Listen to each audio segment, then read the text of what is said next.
Alors, on se retrouve donc pour le début de la campagne La Ruine de Tandar. J'ai expliqué dans une vidéo précédente, la mise en place pour, la campagne et puis un petit peu les grandes lignes de comment on joue à Hero Realms.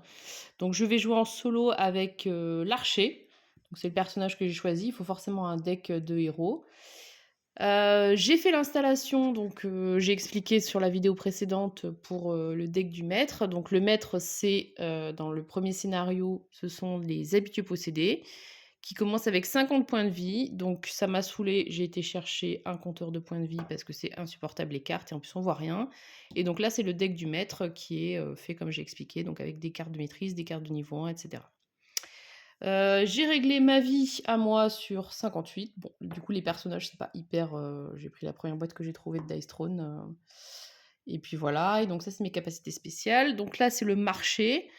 Donc je vais pas vous montrer, les cartes, je vais vous montrer celles que j'achète. Mais donc globalement, on a 3 rouges et 2 vertes, donc ce qui est plutôt pas mal parce que c'est pas trop mélangé. On a, 2 gardes, donc ça, c'est des champions qui restent en jeu devant nous, donc c'est plutôt pas mal parce que, ça aide à pas trop se faire mal au départ. Ça, c'est mon deck à moi de départ, donc qui est spécialisé de l'archer, que je vais mélanger. Et puis, on va être prêt à partir. Donc, dans la campagne... Alors, je vous lis pas l'histoire, franchement, ça n'a absolument aucun intérêt. C'est pas du tout un jeu narratif, pour le coup. Mais on vous dit aussi dans les règles du jeu que vous pouvez adapter la difficulté du jeu en faisant, parce que le principe c'est que à chaque fois qu'on va jouer un joueur, le maître va jouer face à ce joueur-là en premier. Et donc, suivant la difficulté qu'on a envie d'avoir, eh bien, on peut soit faire que on joue un tour avant le maître, soit carrément on peut me donner un coup d'avance au maître. Faut que je retrouve où est-ce que c'est. Voilà, ajuster la difficulté. Donc, si on joue en mode débutant, on enlève carrément les cartes maîtrise. Bon, là, je pense que c'est un petit peu dommage, parce que les cartes maîtrise, c'est ce qui fait qu'il va passer niveau 2 et piocher 2 cartes. En mode intermédiaire, eh bien, on va sauter la phase du maître lors de notre premier tour, et ça pour chaque joueur. Donc bon, quand on joue en solo, c'est une seule fois, mais quand on joue à plusieurs, c'est chaque joueur va sauter cette phase-là. Et le mode normal, en fait, c'est on joue dès le départ, et c'est à chaque fois le tour d'un joueur, c'est le maître joue, puis le joueur joue. Donc on va jouer en mode comme ça.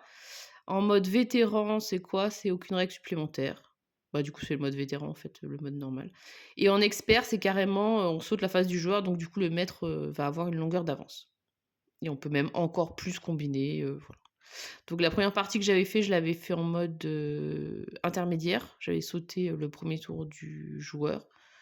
Mais voilà, en plus, j'avais pris le guerrier, donc c'était vraiment hyper bourrin. Donc là, on va en jouer en mode vétéran, c'est-à-dire normal. Le maître joue et ensuite, ce sera moi qui joue. Donc à l'arrière, il y a une petite aide de jeu pour vous rappeler comment est-ce que le maître joue.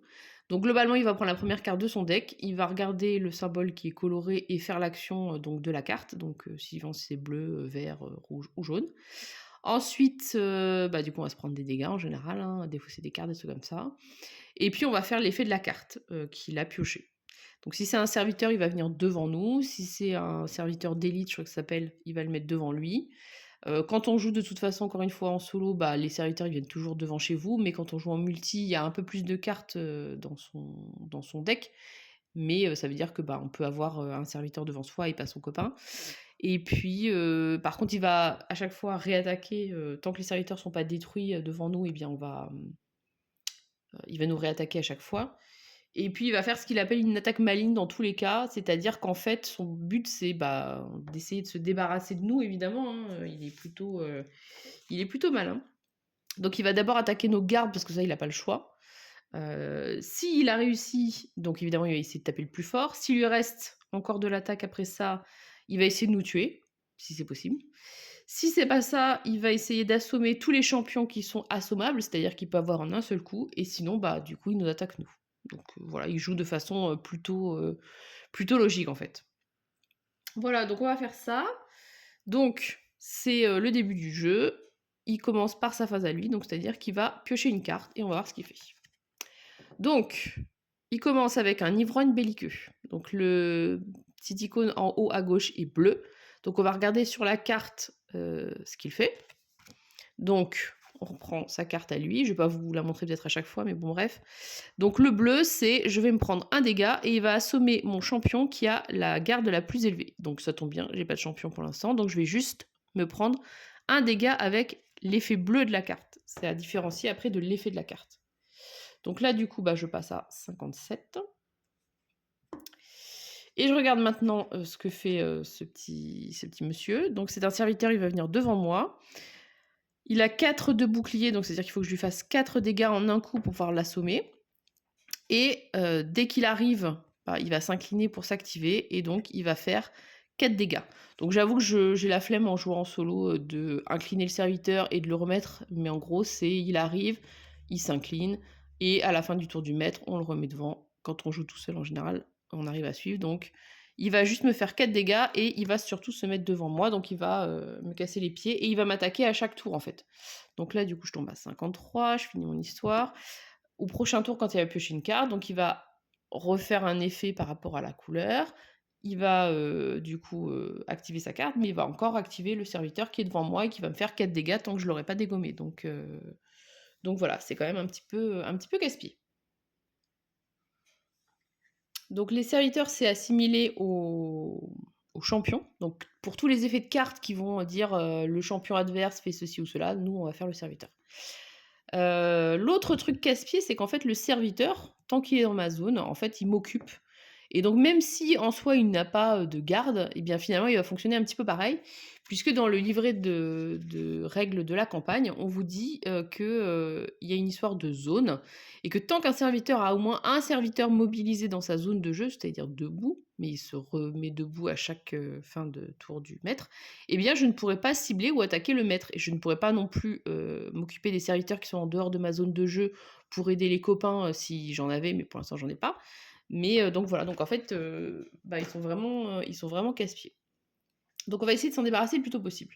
Donc là, pour l'instant, le maître, il a fini de jouer. Je vais piocher, du coup, mes 5 cartes. 1, 2, 3, 4, 5. Et on va essayer de voir ce qu'on peut faire. Donc j'ai une pièce, 2 pièces, 3 pièces. Et donc le prochain héros, le prochain champion, pardon, dont je fais l'acquisition ce tour-ci me coûtera 1 de moins.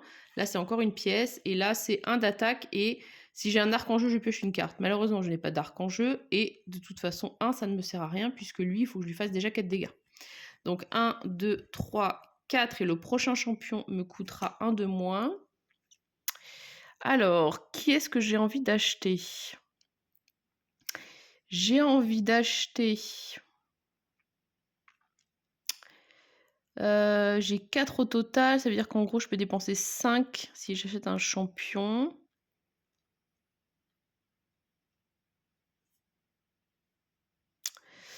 J'aimerais bien essayer de partir sur des couleurs un petit peu similaires. Je pense que je vais acheter le cultiste de la mort, parce qu'il n'est pas très cher, donc 2, mais même j'ai une réduction de 1. Et en plus, il est garde. Donc bon, il n'est pas hyper fort, mais du coup, comme il reste en place, ça peut être pas mal.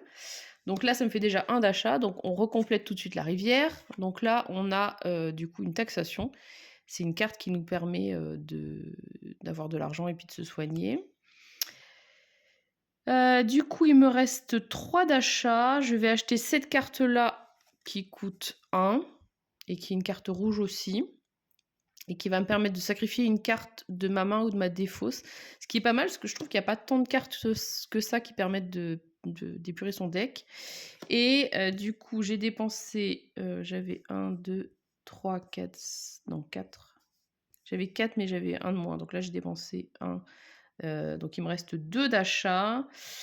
Eh bien, pour 2 d'achats, j'aurais bien acheté l'autre à 3, mais je ne peux pas. Je pense que je vais prendre une gemme de feu parce que je ne sais pas encore si je vais partir sur du vert en deuxième intention ou du rouge. Pas du vert ou du jaune. Donc toutes les cartes que j'ai jouées vont dans ma défausse. Les cartes que j'achète vont aussi dans ma défausse. Je repioche tout de suite 5 cartes. Là pour l'instant c'est pas très compliqué vu que je n'ai que 5 cartes. Et c'est à nouveau au maître de jouer. Donc là il va piocher une nouvelle carte. Donc pas de bol, c'est une maîtrise. Donc les maîtrises elles vont se mettre à côté de sa carte à lui. C'est une blanche. Donc, je vais faire son effet de prédilection. Donc, son effet de prédilection, c'est le rouge. C'est il m'attaque de 3. Donc, je vais encore me prendre 3 dégâts. Donc, je tombe à 50. Et le serviteur qui est devant moi va à nouveau s'activer et je vais me reprendre 4 dégâts. Donc je suis déjà à 46. J'ai bien fait de filmer, je pense. Ça va être une partie horrible. C'est toujours comme ça de toute façon. Donc voilà, son tour est terminé et c'est maintenant à moi. Et donc dès qu'il aura 3 maîtrises, eh bien, il va passer niveau 2, il va piocher 2 cartes à la fois. Donc cette fois-ci, j'ai mon arc. Donc je vais le jouer. Par contre, je ne sais pas si vous allez beaucoup voir les cartes en fait. Donc je vais jouer mon arc qui me fait 2 dégâts. Enfin, qui lui fait 2 dégâts. J'ai ça, donc il fait 1 dégât, mais surtout qui va me faire piocher une carte. Donc là, comme je ne peux pas piocher, je vais mettre mes cartes ici, eh bien je vais récupérer ma défausse et je vais mélanger. Donc là, peut-être que j'aurai de la chance et que je vais piocher le champion que j'ai acheté au tour précédent. Ça serait cool. Ou juste une pauvre pièce. Mais bon, bref. Et je pioche ma pièce. Donc, malheureusement, comme j'ai 3 dégâts, je ne peux toujours pas tuer son champion. Donc ça va me servir à rien. Et j'ai une... Donc là, c'est une pièce de 2. Donc j'ai 1, 2, 3, 4, 5. Et toujours pareil, mon champion me coûterait moins cher.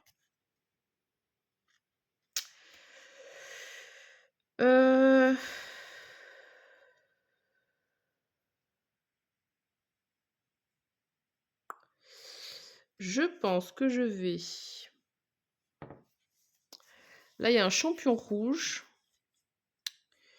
Le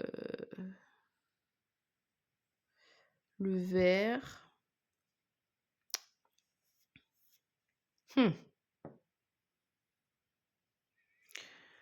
Est-ce que j'essaye de faire beaucoup de rouge?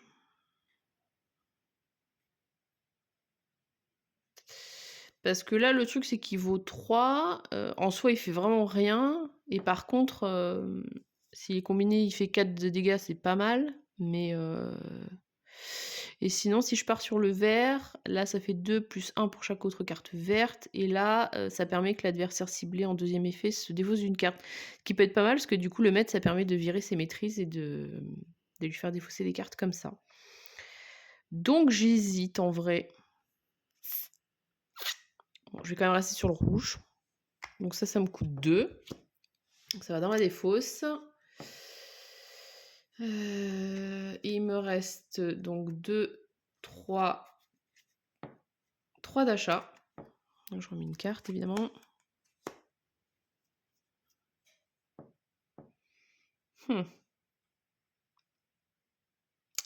Pour 3 d'achat, pour 1, je vais acheter la taxation en jaune. Et là, une autre gemme de feu. Alors, on va essayer de pas trop mélanger les couleurs. Donc je défausse les cartes que j'avais en jeu. J'ai toujours son... Ah, j'ai oublié mon effet, je suis bête. 1, 2, 3, 4 et 5 cartes. Parce que justement, c'est pas mal le truc de quand on sait pas trop quoi acheter, de pouvoir faire son effet. En général, c'est quand même utile. Bon, je vais essayer d'y penser la prochaine fois. Donc, c'est à nouveau au maître de jouer. Donc, il pioche une nouvelle carte. Ce sont des chaises. Donc, c'est un effet blanc. Donc, c'est-à-dire qu'on va refaire son truc de prédilection qui est de me taper 2-3. Trop gentil. Et là, ça me dit surtout que ma zone est bloquée. Donc, je vais devoir activer un de mes champions pour retirer ce danger. Donc, ça va être en plus de l'autre qui me casse les pieds. Donc là, il faut vraiment que j'arrive à m'en débarrasser. Donc, il me fait 3 dégâts par l'effet blanc, plus 4. On va aller plus vite. 7. Je suis tombée à 39 et je ne lui ai fait aucun dégât. Tout va bien. Je suis pas sûre que je vais beaucoup avancer sur cette campagne. Donc là, j'ai mes cartes rouges qui sont tombées. Par contre, ça, c'est pas mal. Donc, je vais mettre mes 2 champions en jeu.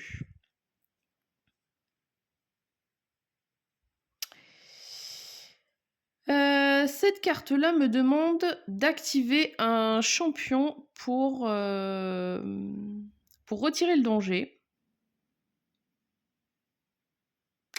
Et là, j'ai un gros doute si du coup je peux quand même profiter de son effet ou pas. Je vais regarder si c'est précisé sur la règle. Et je ne sais plus comment j'avais joué. Eh ben, j'en sais rien. Je sais que je me suis déjà posé la question, je crois que je me suis dit que j'allais regarder et j'ai oublié de le faire. Je vais considérer que c'est suffisamment casse-pied pour, que, ça veut pas dire qu'on perd l'effet. Donc déjà, il faut ça veut dire qu'il faut avoir un champion à activer, ce qui est déjà une première contrainte. Donc je vais activer celui-là et je vais considérer qu'il peut quand même faire son attaque, mais en tout cas, ça permet d'enlever les chaises. On va mettre la défausse du maître. Donc il fait 2 d'attaque. Celui-là, il fait 2 également d'attaque. Et il y a 2 d'attaque complémentaires parce que j'ai une autre carte rouge. Et ça me dit aussi que je peux sacrifier une carte de ma main ou de ma défausse. Donc évidemment, je ne vais pas la prendre dans ma main. Je vais plutôt la prendre dans ma défausse. Et sans surprise, je vais virer une pièce basique. Et donc j'ai 6 d'attaque. Je vais me débarrasser de son champion qui commence sérieusement à me casser les pieds. Et il me reste 2. Donc il va tomber à 48. C'est ses premiers dégâts. Il était temps. Si vous savez, si on a le droit de je vous dis là, j'ai un doute sur le fait de dire: «Est-ce que quand j'active, mon champion pour enlever les chaises, est-ce que j'ai quand même, l'attaque ou pas?» Je sais pas trop, je vais dire que je vais considérer que oui, mais je me rappelle que je me suis posé la question et j'ai oublié d'aller chercher et voilà. Et sinon j'ai 3 pièces. Pour 3 pièces, pour 3 pièces, donc là, pour l'instant, j'ai acheté du rouge et du jaune, mais par contre, j'ai pas de jaune. L'autre rouge, il est hyper cher. Hem, mmh. Je pourrais faire l'effet de ma carte.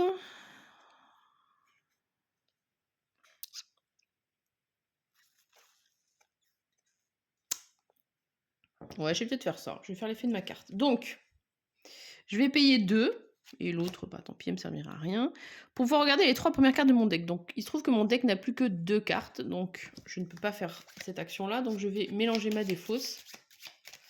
Et donc là, grâce à mon effet, alors c'est pareil, je suis censée l'incliner.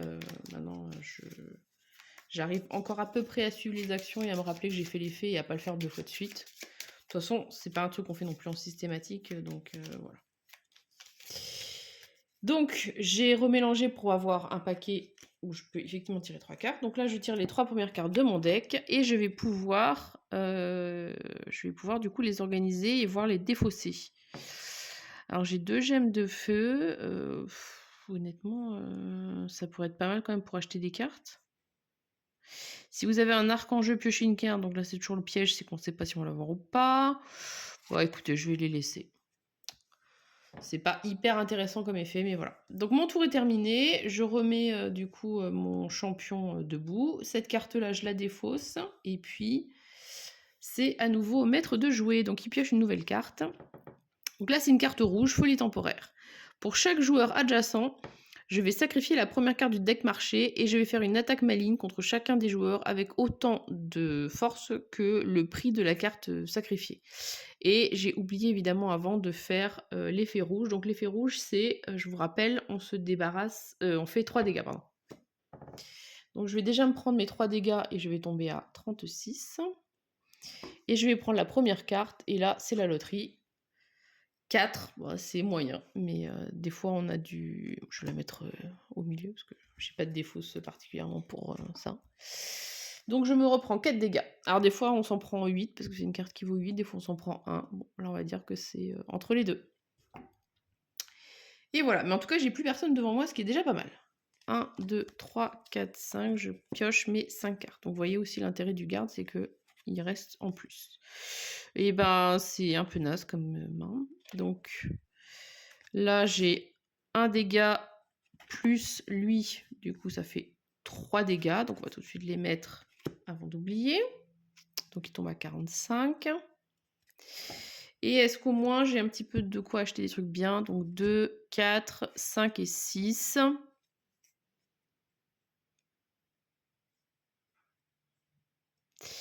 Et bien pour 6, je vais acheter lui, tant pis, je vais partir aussi sur du vert parce que il tape de 5, c'est quand même pas dégueulasse. Et il permet de piocher si on a une autre carte verte, donc ça pourrait être pas mal d'avoir une carte verte. Je défausse mes cartes sauf mon champion et je repioche mes cartes. 1, 2, 3, 4, 5, ce que j'oublie très souvent de faire. Et ça va être à nouveau à lui de jouer. Donc vous voyez que globalement, si on parle pas, en vrai, ça va hyper vite.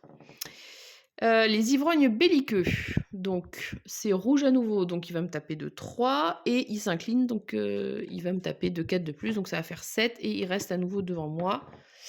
Donc 32 moins 7, il reste 25. Je suis pas sûre que ça se passe bien cette partie. Je sais qu'on est censé avoir une petite montée en puissance, mais je la trouve un petit peu lente. Donc là, j'ai mon arc, mais malheureusement, ben, j'ai pas l'autre qui va avec pour me faire piocher une carte. Alors par contre, et donc après le reste, je vous montre, j'ai des sous. Donc j'ai quand même 4 d'attaque, donc je vais au moins me débarrasser de lui parce que sinon ça va être chiant. Donc lui je l'ai joué, lui je l'ai joué aussi. Et il me reste donc 2, 3, 4, 5 et éventuellement j'ai une ristourne pour mon prochain champion. Je pense que je vais partir sur du vert parce que j'aimerais bien. L'adversaire ciblé se défausse d'une carte et il a 6 de défense, ça peut être pas mal.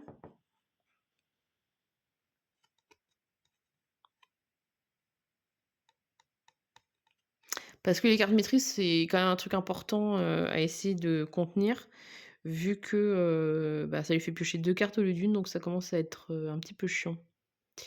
Donc je vais acheter ça donc pour 3, puisque j'ai ma petite ristourne. Et donc, vu que j'ai dépensé 3, il me reste juste 2 pièces. Est-ce qu'il y a un truc bien? Bah, je vais prendre le chaman en fait. Je voulais faire mon effet de carte, mais là ça me permet d'avoir des verres et d'être un peu plus sûr d'avoir des verres qui tournent, donc on va essayer de faire ça. Je défausse tout ça, je redresse mon cultiste. 1, 2, 3. Et je me rends compte que en fait ça fait hyper longtemps qu'il aurait dû me taper mon cultiste. Je suis très très con. Donc je vais regagner, désolé pour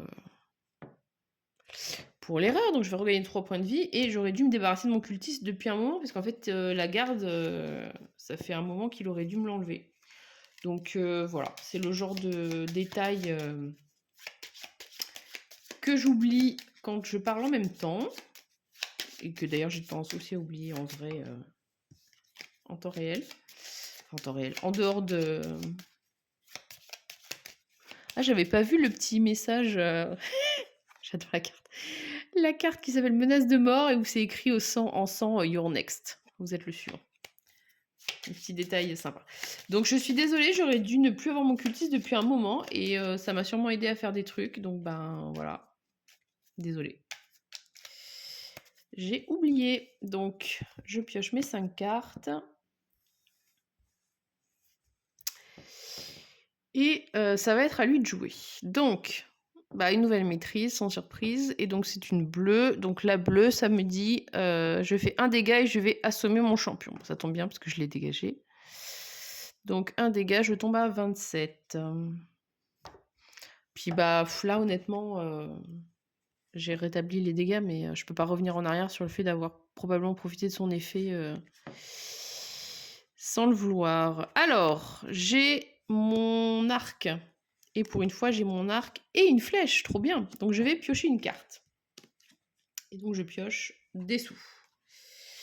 J'ai mon prêtre du culte qui est arrivé, qui a du coup 4, je vais décaler mes cartes, de bouclier, qui peut me permettre d'attaquer un petit peu fort si j'ai une autre carte rouge, mais malheureusement ce n'est pas le cas, puisque j'ai une carte verte et une carte jaune. C'est un petit peu le problème de mettre de partir sur des couleurs un petit peu différentes, c'est que je peux faire aucun des effets combinés. Ça, c'est vraiment complètement nul.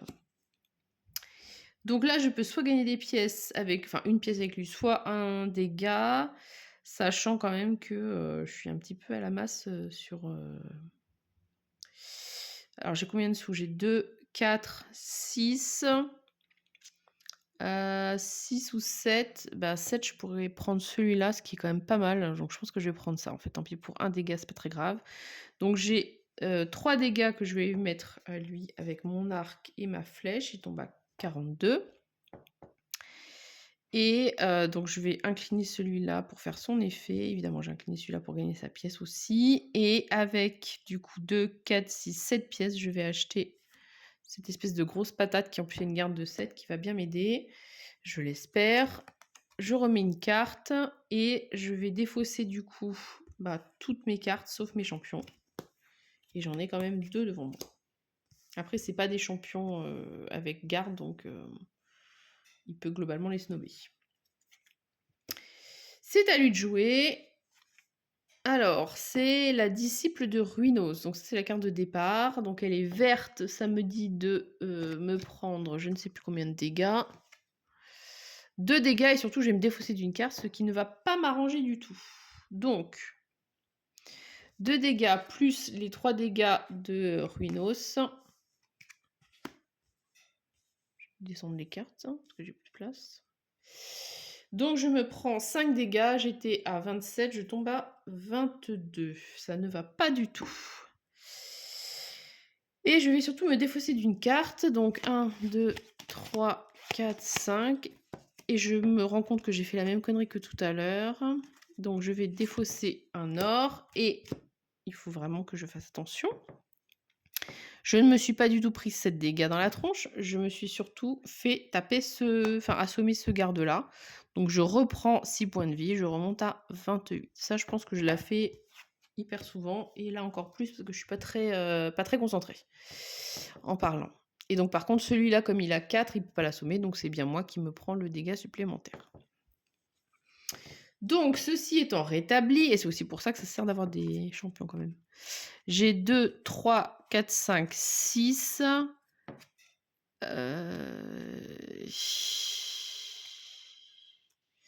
Ça m'énerve parce que là, je suis vraiment en train de partir sur toutes les couleurs. Soit je prends celle-là qui est pas chère et j'espère voir ce qui se passe. Je vais peut-être faire ça. Donc, j'ai 6. Pour 1, j'achète ça, donc il me reste 5.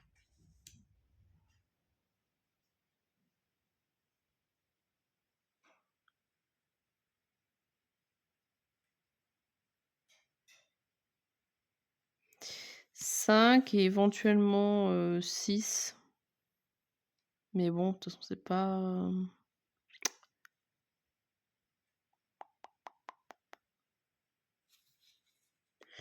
C'est pas folichon. Après, je peux aussi détruire des gemmes de feu.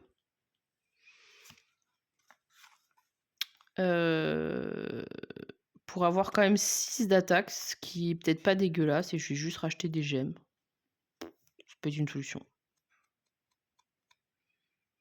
Je pense que je vais faire ça. Donc 2, 4, 5, 6, mais j'en ai un, donc j'ai dit 5.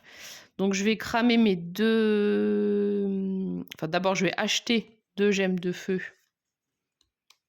avec leur prix, tout bêtement. Et je vais ensuite les dépenser pour avoir 6 dégâts, plus 1 avec lui. 1 avec lui ou... Non, je vais faire une pièce. Donc je défausse ma carte pour pas oublier. Donc j'ai 6 dégâts que je vais lui mettre sur lui. Donc il va tomber à 36. Et avec, plutôt que de mettre un dégât, je vais mettre une pièce plus une pièce. Et je vais faire mon fameux effet. Donc je vais regarder les 3 premières cartes de mon deck. Et je peux en défausser jusqu'à 2. Et en tout cas, je peux les organiser. Alors là, le problème, c'est que quand on a des trucs qui sont pas mal, ça sert à rien. Par contre, ma flèche, je sais que j'ai déjà eu mon arc au tour d'avant et que je vais pas le piocher parce que du coup, j'ai encore d'autres cartes. Donc je vais défausser ma flèche et je vais juste garder ces deux-là qui en plus sont 2 rouges qui vont du coup bien se combiner.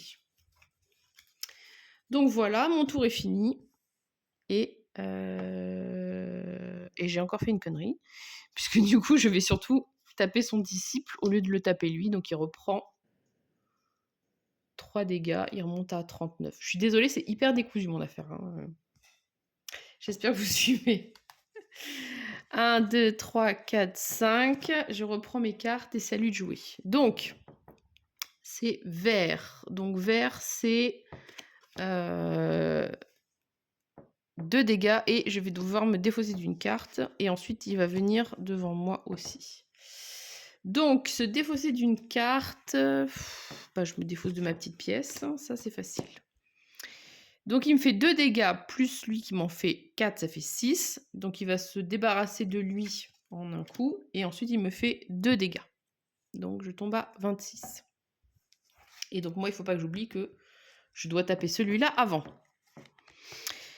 J'ai le cultiste qui va arriver en jeu. J'ai ça aussi, c'est un champion. Et j'ai une petite pièce pour pouvoir acheter éventuellement un champion ou une carte. Donc, celui-là, il s'active, il fait 2 dégâts. Celui-là, il s'active, il se joue, il fait 2 dégâts et 2 de plus parce que du coup, il y a une autre carte rouge. Celui-là, il fait 2 dégâts et plus 1 pour chaque carte verte, j'en ai pas. Donc, ça me fait 2, 4, 6, 8 dégâts. Donc, celui-là dégage pour 4 et ensuite 4 dégâts pour lui. Donc, il tombe à 35.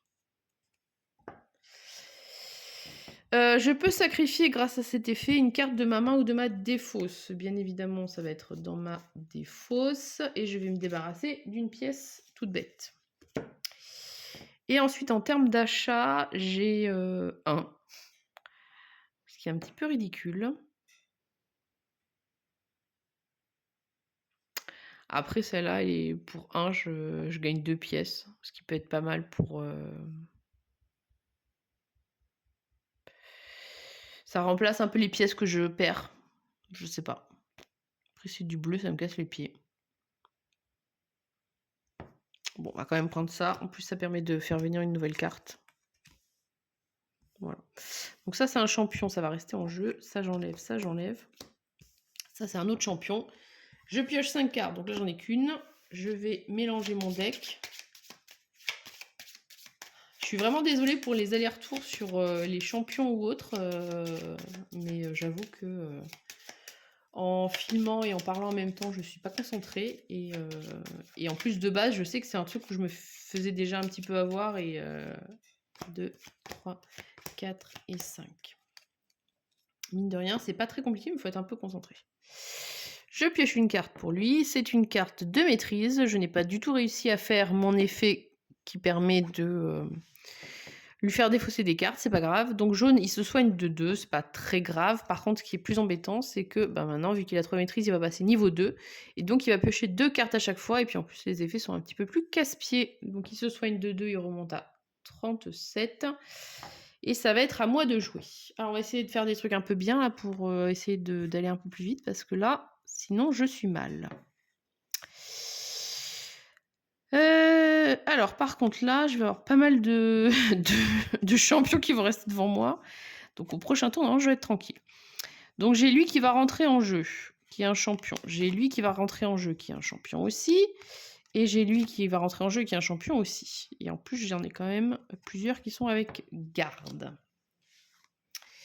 J'ai ma flèche qui fait un petit dégât mais qui ne me permet pas de piocher. Et j'ai ma corne qui est revenue aussi, qui me fait une pièce. Bon, alors on va surtout taper. C'est surtout ça qui est le plus important à ce stade. Donc là, je tape de 2.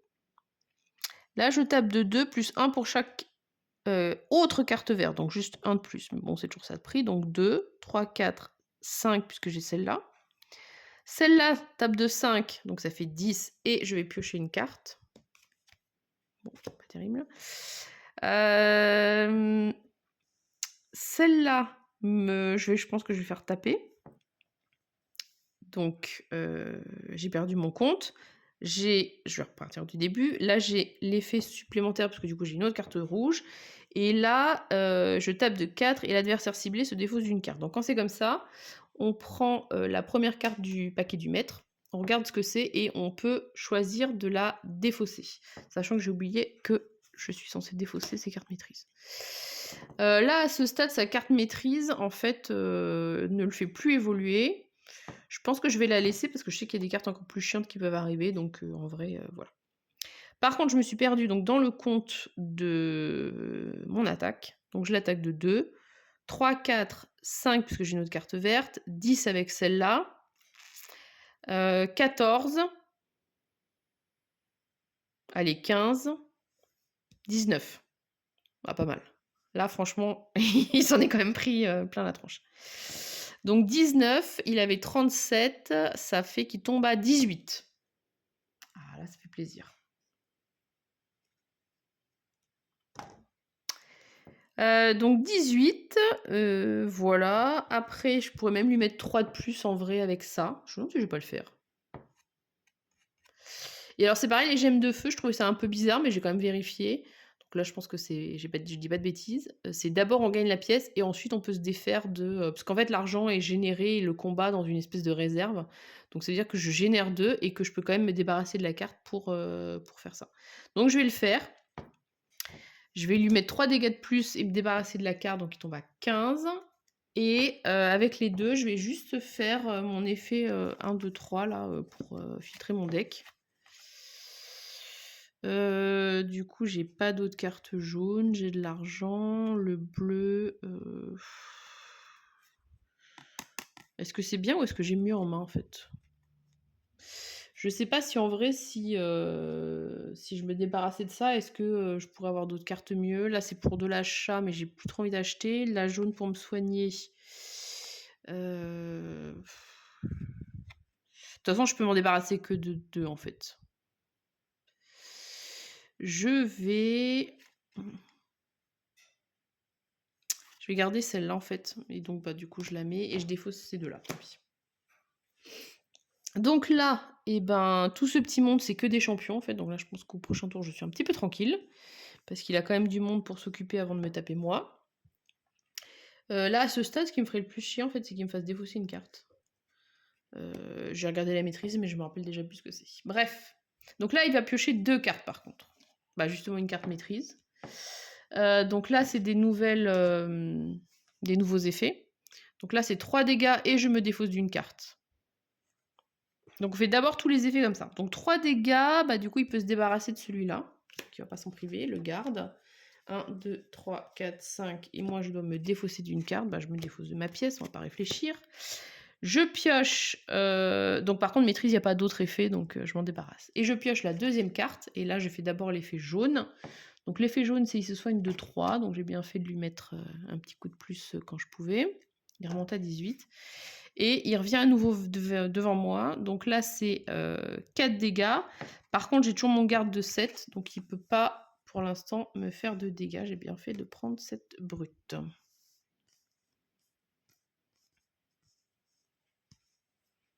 Voilà, donc il s'est incliné et relevé, il n'y a pas de souci. Donc moi j'ai mes 4 cartes. Donc j'ai une pièce qui me sert à rien. Ok, j'ai encore un champion. Et ça va me permettre, puisque j'ai du coup une deuxième carte verte, de lui faire encore défausser une carte. Et je peux aussi lui faire défausser une carte avec cet effet-là. Donc il y a 2 cartes que je vais piocher et que je vais potentiellement lui faire défausser. Et là, je peux sacrifier une carte de ma main ou de ma défausse. Et je pourrais en plus l'attaquer de 4 de plus, enfin pas de 4 de plus, de 2 de plus, puisque j'ai une autre carte rouge. Donc ça, c'est pas mal. Donc je vais calculer combien je l'attaque, parce que ça se trouve peut-être que je le tue, hein, avec un peu de chance. Alors ça, c'est de l'argent, on s'en fiche. Donc, je sais pas où la mettre pour que vous la voyez. Bon, elle est ici. Je vais la mettre au-dessus. Donc j'attaque de 2 plus 1 pour chaque autre carte verte que j'ai en jeu. Pour l'instant, j'en ai qu'une. Là, ça me fait un effet combiné avec les verts qui est de piocher une carte. Donc je vais piocher une autre carte qui est une autre attaque. Donc je vais la mettre là. Là, c'est juste de l'attaque-attaque. Là, c'est l'adversaire ciblé. Là, c'est l'adversaire ciblé se défausse d'une carte. Donc on va voir si déjà ça suffit pour le tuer. Donc 2 plus 1, 3, plus 1, 4. Là, ça fait 9 dégâts. Là, ça fait 10, on va dire. Et 4, ça fait 14, parce que j'ai une autre carte rouge. Là, ça fait 18. Là, ça fait 20. Là, ça fait 22. Et l'autre, 24. Donc, moins 4, il reste 20. Et il lui reste 18 points de vie. Donc, il est mort. Donc voilà, on va pas regarder la suite pour savoir si les cartes qu'il avait et tout ça, mais donc je pouvais en plus faire défausser des cartes. Cette carte-là, elle est horrible. Le tavernier forcené, il attaque de 8 et il a 8 de garde. Ça m'est arrivé, alors en l'occurrence en plus avec Leclerc, de la piocher en première carte. Si on la pioche en première carte, sachant qu'il faut avoir 8 en un coup pour pouvoir le taper, enfin et le faire défausser, franchement, celle-là, si on la pioche du départ, c'est un peu la mouise. Donc voilà, bah, j'espère que ça vous aura donné, une idée, de comment est-ce qu'on commence la campagne et comment ça se passe, pour affronter le maître. Ça joue hyper bien en solo. Franchement, le jeu, il est cool, enfin, c'est, voilà, c'est plutôt basique, bourrin, mais je trouve que ça marche bien. Effectivement, j'ai pas utilisé encore cette carte-là. Je pense que par défaut, j'aime bien ne pas utiliser. Je me dis que ça met un peu plus de challenge. Je suis vraiment désolée pour, ma grosse bourde du cultiste qui est resté en place au moins 2 ou 3 tours alors qu'il aurait dû se faire dégager avant et ça m'a sûrement aidé. Après, vous voyez, il y a de toute façon, il y a un moment quand même où le jeu il bascule en notre faveur, parce que pour le coup, ça tape quand même plutôt fort, les cartes. Évidemment, si on arrive à choper des champions, même des basiques, c'est quand même, pratique, parce que eux ils restent en place et puis, votre deck il tourne plus vite et ils permettent un peu plus de combiner les effets, des cartes les unes avec les autres. Même si encore une fois, le fait d'avoir gardé mon cultiste trop longtemps en main, enfin pas en main mais en jeu, ça m'a un peu, aidée je pense. Qu'est-ce qui se passe quand on a gagné, du coup, ça? Eh bien, lorsque l'affrontement est terminé, on va au chapitre 2 et chapitre 2 ça nous dit, si les joueurs ont été vaincus, on perd l'affrontement et on peut le retenter et sinon, eh bien, on lit le texte et on va gagner des récompenses et donc là, les récompenses, c'est en fait, on va mélanger les 5 élixirs que je vous ai montrés au début et on va en avoir un par joueur et ensuite, chaque joueur découvre une récompense de classe. Donc, on va mélanger les cartes récompenses de notre classe, puisque je vous ai dit qu'il y a des personnages différents, et on en pioche une qu'on va ajouter à notre deck personnel, éventuellement en remplaçant la carte si besoin. Et ensuite, on va aller au prochain affrontement. Donc, les cartes récompenses, donc les élixirs, je vous ai montré, c'est des cartes génériques comme ça, donc il y en a 5. Voilà. Donc, on va les mélanger et en piocher une, puisqu'en l'occurrence, je suis toute seule. Et les récompenses, donc c'est dans le paquet qu'il faut regarder archer. Donc là, en l'occurrence, c'est celles qui ont des flèches. Là, c'est les capacités de campagne. Donc ça, on s'en occupe pas, ça sera plus tard. Les compétences. Voilà. Et j'ai un petit doute parce que du coup, j'ai fait que commencer, mais je crois que les récompenses, c'est ça. Donc oui, effectivement, j'ai vérifié parce que j'avais un petit doute vu que j'avais surtout fait le scénario pour tester les personnages, j'avais pas fait attention à ce qu'on chopait derrière. Donc effectivement, c'est, pour l'archer, c'est les 4 cartes qui sont comme ça, qui sont pas marquées compétences de campagne ou capacité. Donc il a une flèche noire affûtée, une arbalète, un serpent et un carquois sans fond et donc là, par exemple, si, jamais, je pioche la flèche noire et bien, on me dit que ça va remplacer, la flèche noire normale parce que maintenant elle va être affûtée. Là, par exemple, c'est pour remplacer un or et là, bah, du coup, c'est, un champion, qui sera, et un objet, qui sera en plus de mon deck, donc j'aurai, 11 cartes, par exemple, au lieu de 10 pour démarrer et voilà, donc on mélange et on va, piocher, une des récompenses et ensuite ce sera, quelque chose qu'on aura pour notre prochain chapitre. Donc voilà et ensuite rendez-vous à l'affrontement, au prochain affrontement, chapitre 3. Voilà, on peut le faire autant de fois, mais évidemment, on gagne qu'une seule récompense. Et ensuite, on passe à l'affrontement 2 avec la mise en place, avec les cartes, etc. Donc j'espère que ça vous aura plu, que ça vous aura donné bah, un petit aperçu sur comment se joue la campagne. Et puis voilà, je pense que je vais continuer peut-être à filmer la campagne si ça vous intéresse. Et puis voilà, à bientôt.